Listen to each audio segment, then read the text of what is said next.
à tous, on est ravis de vous retrouver après 15 jours d'interruption pour cause de vacances à la Toussaint. On est reparti ensemble jusqu'à Noël. Voilà, soyez au rendez-vous, c'est Picardie Matin tous les jours de la semaine.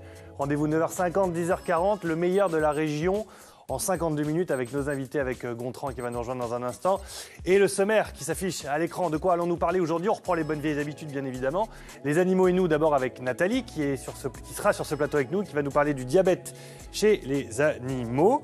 On enchaînera directement avec notre rubrique emploi, le DRH en temps partagé. Vous allez voir, c'est un entrepreneur qui s'est lancé dans ce DRH volant. Vous allez voir, il intervient dans différentes petites entreprises, c'est passionnant. Et puis, la rubrique cuisine de Jean-Michel Desclous, des tartines de légumes au fromage, c'est tout simple à faire. Vous allez voir, c'est absolument délicieux. Alors, ça demande quasiment pas de travail, mais c'est juste la bonne idée. Vous verrez ça en fin d'émission. Et puis, la caméra extérieure, on vient de la recevoir à l'instant. Julie is back. Direction, Julie, bonjour, direction le musée du Vimeux. C'est à Friville-Escarbotin. Bonjour Julie. Bonjour Thibaut, bonjour Gontran, bonjour à vous qui nous regardez. On est ravis de vous retrouver après cette petite interruption pour les vacances de la Toussaint. Effectivement, pour reprendre cette partie de Picardie Matin, aujourd'hui, direction le Vimeux. Nous sommes à Friville-Escarbotin. On va voir quelques images. C'est un petit village au passé industriel très important. Il faut savoir qu'ici, il y a environ 3500 habitants. Et les 2/3 travaillent dans ces industries de la serrurerie, de la robinetterie, mais aussi chez les sous-traitants. Alors aujourd'hui, on va vous faire découvrir ce lieu mythique, le musée du Vimeux, comme vous l'avez dit, où on retrace toute l'histoire de ce passé industriel plutôt important. Il faut savoir que à l'époque, il y avait environ 7 ou 8 000 emplois. Aujourd'hui, il y en a encore 6 000 et ce sont des jeunes. On va vous parler de toute l'histoire donc de la serrurerie et de la robinetterie ici dans le Vimeux. Et puis, on vous parlera aussi de la sortie du livre de Jean-Marie Thomas qui a retracé justement ce passé industriel assez exceptionnel qui s'appelle Ouvert-Fermé. On en parle tout à l'heure, Thibaut, en direct dans Picardie Matin. À tout de suite. Eh bien, à tout de suite, Julie. On se retrouve dans un instant justement pour nous faire découvrir cet endroit insolite. Merci beaucoup. Julie qui est ressortie de ce musée pour nous montrer l'extérieur. Julie, c'est parti. Exactement Thibaut, on est sorti du musée, on va vous montrer l'entrée. Regardez, le musée en fait, il est ici, c'est ça, je ne me trompe pas Jean-Marie, Jean-Pierre. Voilà, c'est ici. Là, on est à l'intérieur du château de Friville parce qu'il y a toute une histoire.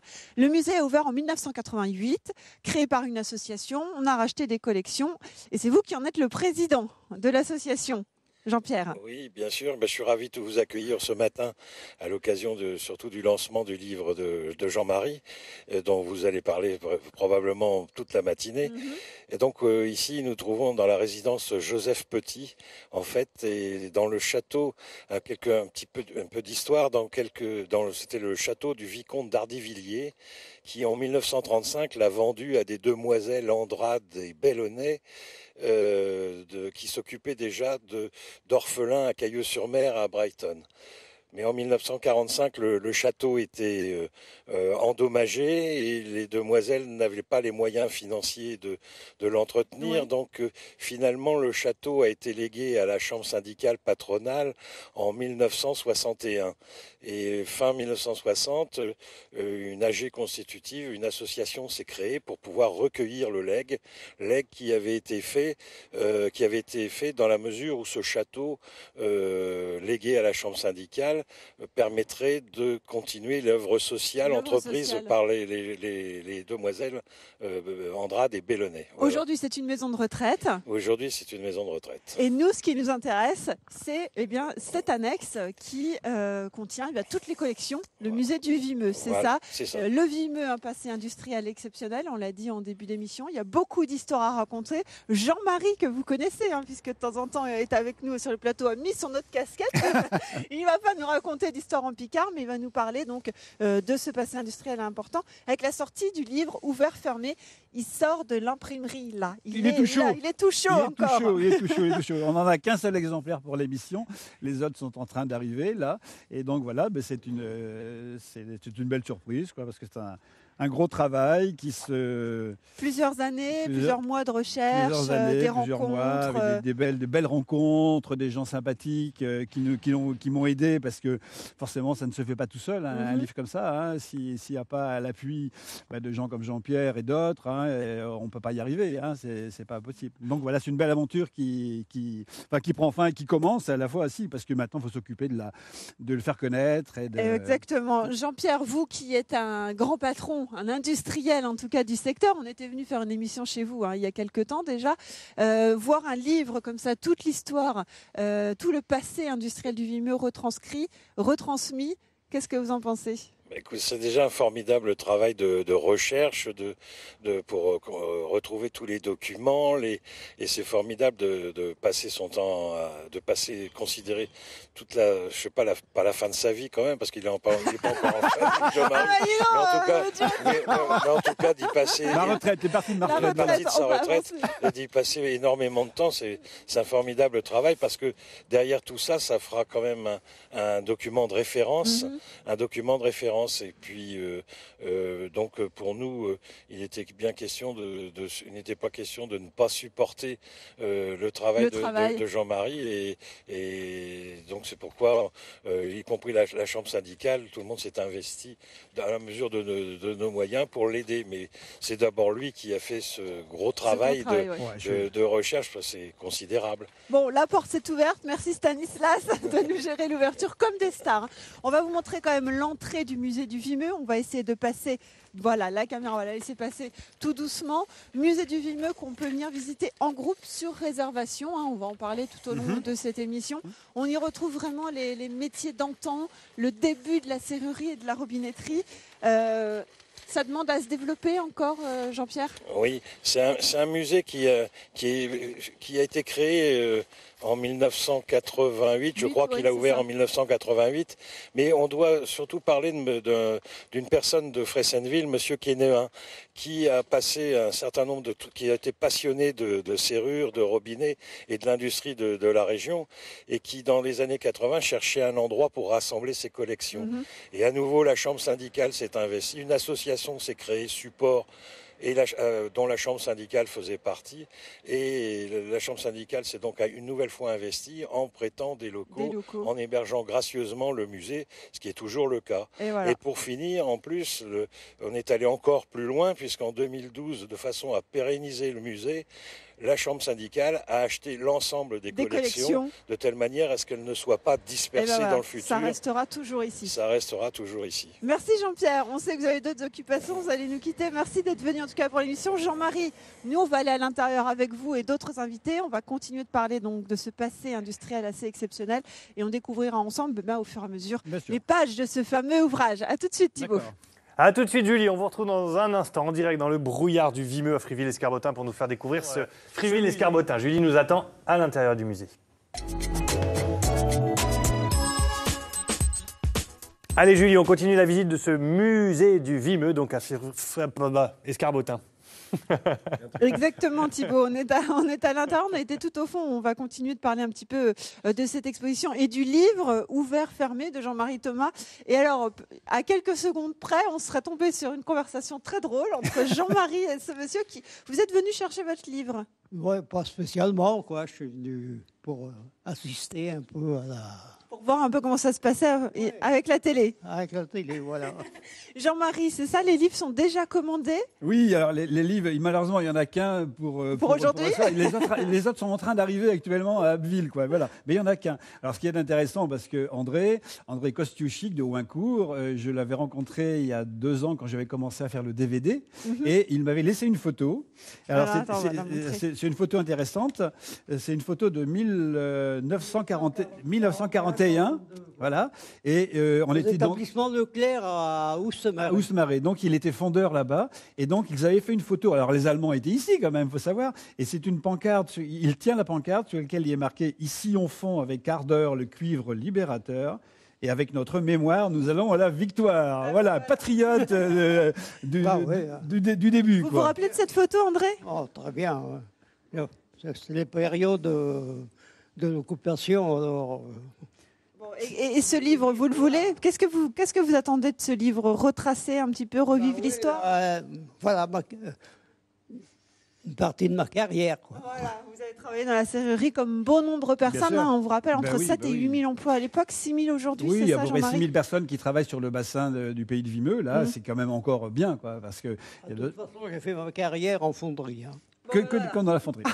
Merci beaucoup. Merci André d'être venu, c'est très sympathique. Merci On bien. va continuer la visite, Jean-Marie. D'accord. On va aller rencontrer des personnes que vous allez nous faire découvrir, notamment Frédéric, qui a participé avec vous, c'est ça, à l'élaboration de ce livre. Frédéric, bonjour. Bonjour. Vous êtes chargé un petit peu du patrimoine. Voilà, c'est ça, je suis chargé de mission pour Betsam Trois-Vallées et chargé de mission pour l'inventaire du patrimoine bâti du Vimeux industriel. Bon, alors on ne peut pas l'avoir sous les yeux, mais par exemple sur l'image qu'on a ici, voilà ce dont vous parlez dans le livre, vous, c'est ça ? Alors voilà, notamment dans le livre, nous avons fait un petit point sur le patrimoine religieux parce qu'on s'est rendu compte notamment qu'il y avait des liens entre le patrimoine religieux et le développement industriel, puisque nombreux industriels des villes et communes du Vimeux industriel ont participé à la restauration des édifices notamment, et à la construction des édifices, mais aussi ont participé à tout ce qui est mobilier religieux, donc c'est-à-dire qu'ils ont financé en gros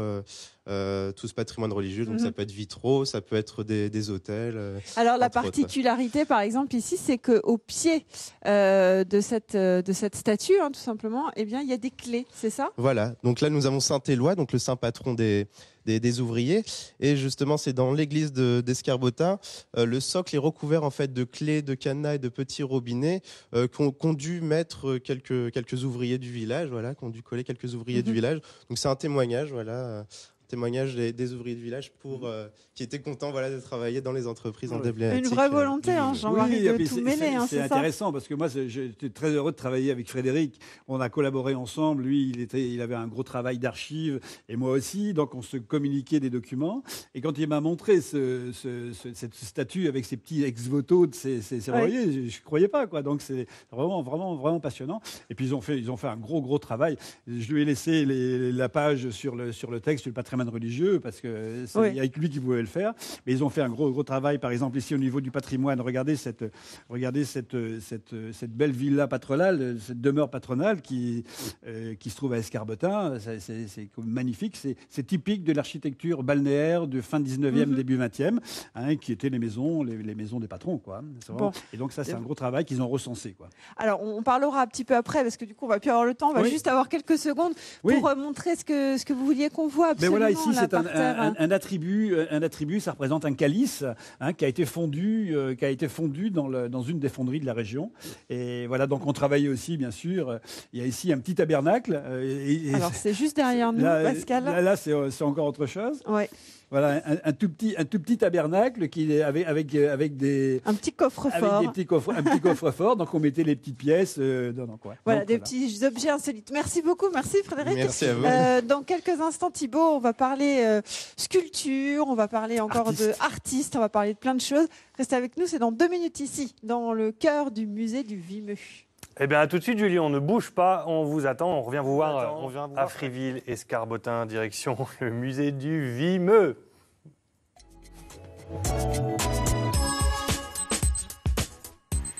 Le musée du Vimeux, donc, où nous attend Julie avec Jean-Marie Thomas, si je le reconnais bien.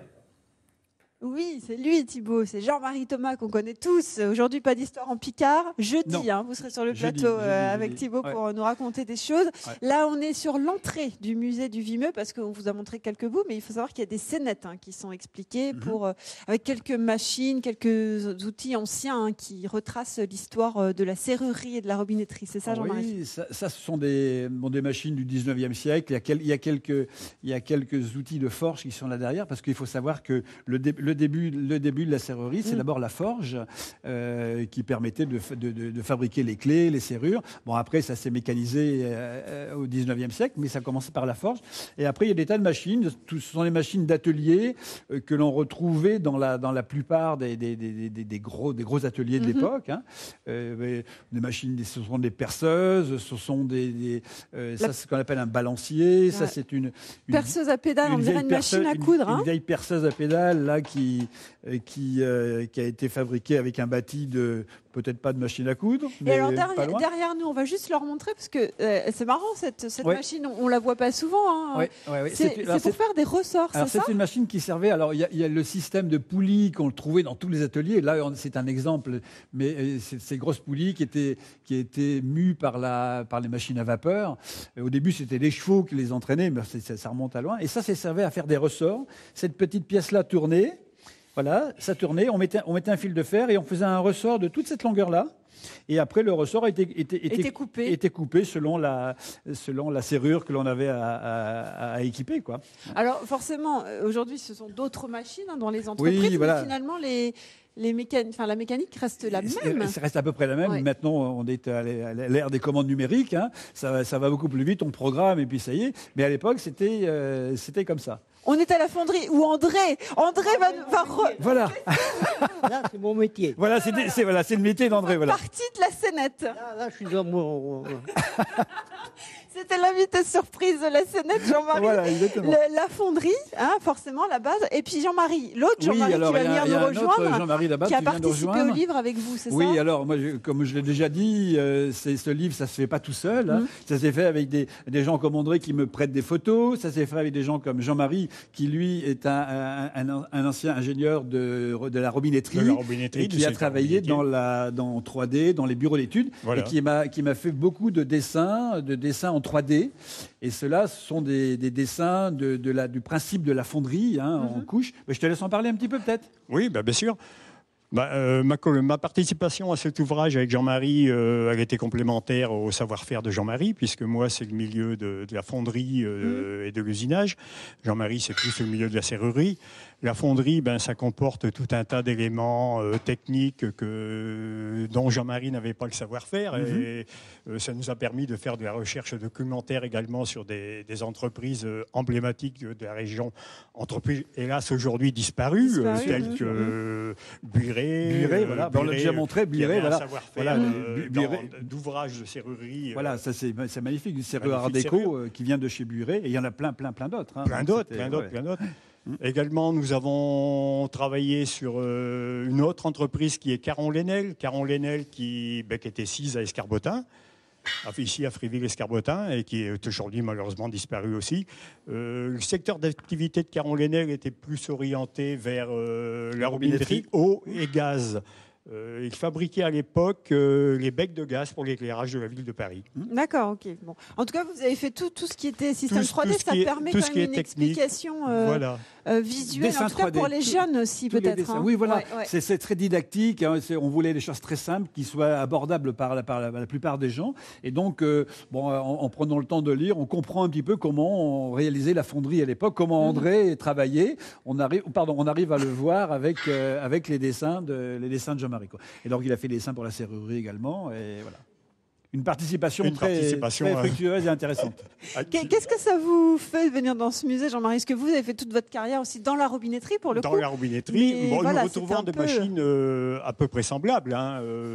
Les tours à décolleter, les tours Bourrel, qui sont, disons, qui ne sont plus d'actualité. Aujourd'hui, les machines, c'est l'ère de la numérisation, c'est de la programmation numérique. Heureusement d'ailleurs que ça évolue. Mais bon, ça fait, oui, on revoit le passé de la région, le passé industriel de la région, mais il ne faut pas s'arrêter au passé. Il y a l'avenir aussi. Il y a le présent et l'avenir. Et il y a l'avenir aussi, c'est ça. Et l'avenir, il est dans le livre aussi. C'est dans le livre, c'est-à-dire que le livre est parsemé de petits témoignages, de jeunes qui travaillent dans les entreprises robinetterie, serrurerie, etc., et qui nous ont dit ce qu'ils faisaient. Et on leur a posé 2 questions, en réalité, leur formation. Et puis, pourquoi ils aimaient leur métier. Voilà. Alors justement, la question est pourquoi est-ce qu'aujourd'hui, ça marche toujours aussi bien, la robinetterie ici dans le La robinetterie, ça marche pas ici. Justement, Jean-Marie parle de formation. Nous avons des lycées qui forment les jeunes dans la région. Nous avons des lycées, le lycée de Fréville-Escarbotin qui forme les jeunes justement aux techniques d'usinage. Ça apporte un savoir-faire et ça apporte une culture. Ils sont sur place et puis à l'expérience des anciens, vous disiez, c'est vraiment de génération en génération. Mais la relève d'André, voilà. André, il quitte la scénette. Et ma relève également. Il va rester ici. Vous allez l'embaucher comme comédien. Il faut rester ici. Nous allons remettre la fonderie en marche, messieurs, dames. Il se passe des choses extraordinaires dans cette émission. On est toujours donc sur 6000 emplois à peu près dans le Vimeux. Jean-Pierre est parti, mais il aurait pu nous en parler aussi. Bien sûr.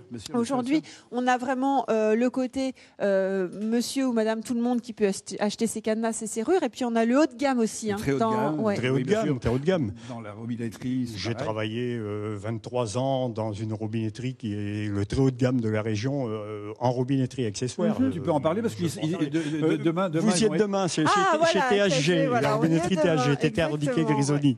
Donc eux, on en parlera demain, mais c'est vraiment un axe particulier qu'ils ont choisi. Oui.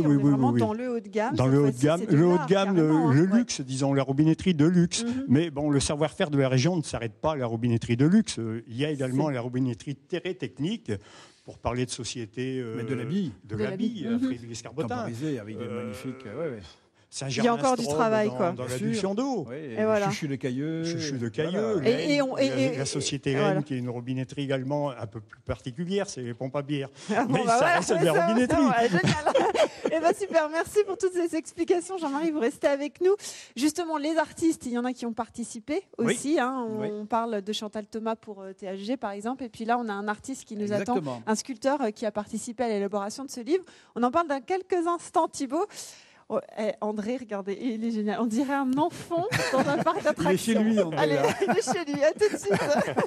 Il vous attend. Son milieu. Il vous attend. Allez, à tout de suite, Julie, en direct de Free de cette émission. Direction le musée du Vimeux avec Julie qui nous attend là-bas. Friville et Scarbotin. Dernière étape de ce voyage, Julie. Et ma dernière étape du voyage, et on va vous montrer des cadenas assez incroyables avec Jean-Marie. C'était vraiment, c'était Friville, c'est ça? Non, Fressenneville. Fressenneville, voilà. Pardon. Fressenneville. Il faut savoir qu'au 18-19e, les villages se sont un peu spécialisés à l'époque. Et donc, Fressenneville, c'était le pays des fabricants de cadenas. Alors, quelques fabricants, dont l'ancien président, le président qu'on a vu, Jean-Pierre Tirard, continuent à en faire avec sa société. Mais à l'époque, au 19e, il y avait cette entreprise qui s'appelait Villain-Caudron, qui regardait un petit peu la variété des cadenas. Avec les plus petits cadenas jamais vus. C'est un cadenas qui fait 6 mm de large, tout petit, et il a sa clé. Ouais, et il a sa clé. Alors, il semblerait qu'il ait été fait dans un louis d'or. Oui. C'est la famille que nous avons retrouvée, qui nous a un petit peu... Je vais le reposer. Oui, c'est pas grave, on va le retrouver. Voilà. Et donc, il y avait vraiment un savoir-faire incroyable avec, regardez, ces encres de marine, les croix, les paniers, ici, ce sont des cadenas qui n'ont pas d'entrée de clé. Et c'était des, comment on appelle ça, pour plomber. Des scellés, pour faire des scellés. L'ancien scellé, il est là, les scellés comme ça. Il n'y a pas un cadenas sans clé. Voyez-vous, tout est. Bon, alors on avait déjà des âmes d'artistes. Alors il y avait déjà des artistes. Et puis alors, en faisant ce livre, j'ai eu la chance de rencontrer des gens qui me disent, mais moi j'ai travaillé avec des artistes. Et qui Stark, par exemple. Ah bon, Stark? Bah oui. Stark a fait fabriquer une de ses pièces par ici, des haltères. Il y en a un autre qui a travaillé, qui a poli des grandes fourchettes et qui ont servi à Armand pour faire une grande sculpture qui se trouve devant le restaurant Trois Gros à Roanne. Donc il y a plein de choses en tout cas à retrouver comme ça. Et puis finalement, dans le livre, il y a un chapitre artiste. Et puis donc j'ai essayé de trouver quels artistes je pouvais montrer. Donc j'avais un peintre qui avait fait une couverture de catalogue dans l'entreprise où je travaillais. Puis après je me dis je vais trouver un photographe, un designer. Le designer c'est Chantal Thomas qui a dessiné des robinets pour THG. Et puis j'ai trouvé le sculpteur Philippe qui habite Wagnaru comme moi. Et Philippe, le lien c'est qu'il est un sculpteur. Il a un atelier de serrurier. Il travaille avec un métallier et il fabrique des sculptures. C'est celle qu'on voit là, c'est ça Philippe? Alors, je te laisse en parler, Philippe. Oui, je fabrique des sculptures à Wagnaru. Je suis arrivé dans le Vimeux par hasard, mais finalement, c'était très bien tombé pour moi puisque je travaille le métal et là, j'ai tout ce qui est des fournisseurs concernant les outils, les matériaux. Et donc, je réalise des sculptures en tôle d'acier, parfois d'aluminium. Je travaille avec des assistants qui sont des soudeurs qui étaient en industrie en réalité et qui sont venus travailler là maintenant dans la sculpture. Et donc pour moi, c'est aussi intéressant de pouvoir échanger avec eux, parce qu'on a des visions au départ différentes, mais finalement, petit à petit, ils m'apportent. Chacun, il y a un vrai échange, en tout cas, le côté ouvrier du Vimeux qui connaît un petit peu vraiment la matière première, et vous qui avez le côté artiste et qui crée autour de tout ça. Puis certains ont des techniques. J'ai un assistant, Abel Brunet, qui est un homme formidable, et qui possède vraiment des techniques, qui cherche et qui m'aide considérablement dans la réalisation de mes pièces, parce que parfois elles sont complexes à réaliser techniquement. On va avancer parce qu'il y a autre chose. La hauteur de cette sculpture, c'est 3,50 m. 3,50 m. C'est pour ça qu'on l'a pas emmené. C'est pour ça qu'on l'a pas mis au musée. Venez avec nous parce qu'il y a d'autres choses. On va vous présenter quand même, avant que l'émission se termine, Frédéric. Frédéric qui a participé avec vous à l'élaboration de ce livre, maquettiste. C'est ça, l'association Démuché. On verra le site internet après. Au départ, on s'est connus. Je m'occupais du marketing chez La Perche, une entreprise d'escarbotin. Lui était jeune graphiste qui démarrait. Il est venu me voir. Je lui ai dit tiens, j'ai ça à faire. Il a fait, ça a bien marché. On est restés amis et on a créé une association. Mais je te laisse après en parler. Vas-y. Voilà, donc en fait, on a créé une association qui s'appelle donc Démuché en 2009. On est aujourd'hui donc 6 personnes au sein de l'association. On promouvoit en fait avec Jean-Marie l'industrie du Vimeux, le savoir-faire du Vimeux, voilà. Valorisation des métiers. Voilà, tout à fait. Ouais. Et puis nous avons participé en fait à la partie mise en page en fait du livre, la communication. Alors, toute la partie aussi impression. Pourquoi on s'est mis là je pense que ça va beaucoup vous faire rire, Frédéric. On est devant les premières impressions. C'était les premiers catalogues, c'est ça Ce sont des plaques lithographiques qui sont en pierre calcaire, une pierre calcaire un peu spéciale, sur lesquelles les gens comme des collègues de Frédéric de l'époque dessinaient les pièces.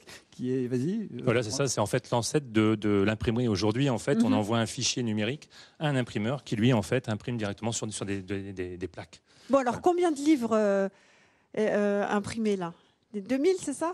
Là, donc, c'est 2000 exemplaires, 2000. Donc 240 pages, 2000 exemplaires. Voilà, imprimés donc, chez un confrère proche de chez moi, à Abbeville. Et donc l'imprimerie Payard, en fait, qui est une ancienne imprimerie, en fait, un des plus vieux imprimeurs français, qui est donc renommé en fait en termes de qualité d'impression de livres, et puis relié aussi en Normandie. Vous êtes le maquettiste, il a fallu maqueter et mettre tout ça en ordre, toute la richesse que mon petit monsieur d'à côté a mis. Vous avez dû avoir du boulot, je pense. C'est ça, c'est en fait 3 ans de travail en fait en partenariat avec Jean-Marie. C'est retranscrire en fait ce qu'il a en tête, ce qu'il a envie de mettre, etc. à partir d'une page blanche et de rendre en fait agréable, accessible à tout le monde en fait, avec une mise en page fluide. Merci Frédéric. Merci. On se retrouve dans quelques instants pour le mot de la fin, Jean-Marie. Volontiers. Jean-Marie qui pas son seul exemplaire. Il est depuis ce matin, il est trop content. À tout de suite, Thibaut. Il ne le lâche pas, il est accroché dessus depuis tout à l'heure. Je n'ai pas le droit de le toucher. Ça y est. Au revoir à Julie et tous ses invités. Jean-Marie qui n'a toujours pas lâché son livre. Jamais. Ouvert, fermé dans les librairies et distribué à partir de cet après-midi par Jean-Marie lui-même. Vous allez pouvoir le trouver. Les premiers, bien sûr. Merci de nous avoir reçus ici. Merci à vous tous, en tout cas, d'être venus participer à cette émission. Avec André, regardez, on a trouvé la clé du bonheur. C'est ça ? C'est un peu gros, non ? Ah oui. Mais des clés, en principe, je n'ai pas fait. Moi. Oui. Bon, alors, c'est pas la clé de Jean-Marie. À demain. Ah oui. Merci Thibaut. À demain, on sera chez THG, une grande entreprise de robinetterie.